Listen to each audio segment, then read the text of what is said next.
What's up everyone, welcome back. Patrick here, and moving on to the next example, we're told the future value f of an initial amount invested p growing at an interest rate r for t years is given by this formula. This is the time value of money formula, f equals p times 1 plus r to the power of t.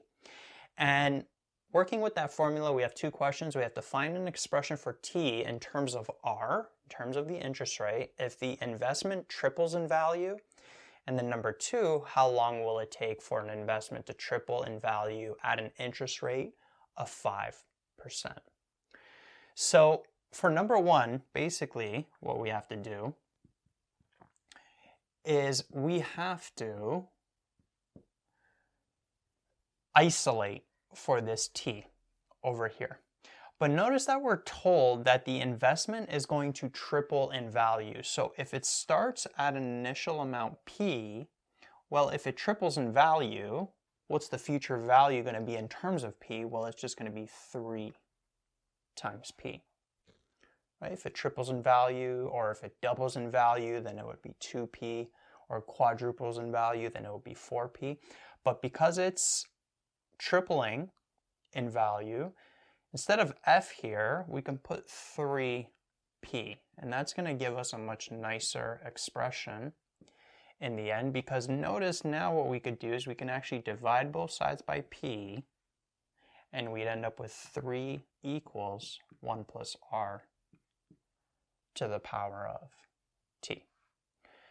So whatever amount the investment is going up by, that's the amount you're going to get here. So if it was doubling in value, then you'd have 2p over here. You'd still be dividing by p, and you'd end up with a 2.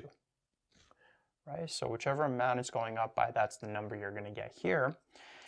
And then to isolate for this t, what we got to do is somehow bring it down. And the way we can do that is we can ln both sides. So we could say ln of 3 equals ln of 1 plus r to the power of t.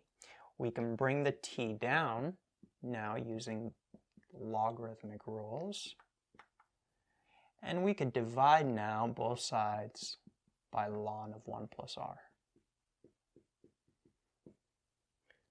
Right? And now we get the t by itself, and notice how it's in terms of the interest rate.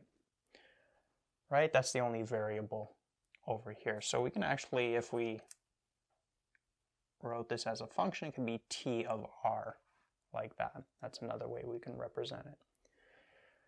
Right? So if we know that an investment is going to triple in value, well, we can find out the number of years that's going to take at an interest rate of r. That's the only value we'd have to plug in. And again, this number here is going to be the same as this number. So if it was doubling in value, then this here instead would be ln of 2. But it's tripling in value, so it's ln of 3. So that's actually the answer right here to number 1. Right? We have an expression of t in terms of r if the investment triples in value. And then in number 2, how long will it take for an investment to triple in value at an interest rate of 5%? Well, we would plug in 5% for the r.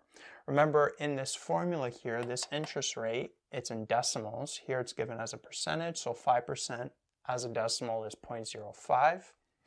So we would be solving t of 0.05, which would be ln of 3 over ln of 1 plus 0.05, which would be ln of 3 over ln of 1.05. And then when you do this calculation, you'd get approximately 22.5 years. Right? So that would be the answer to number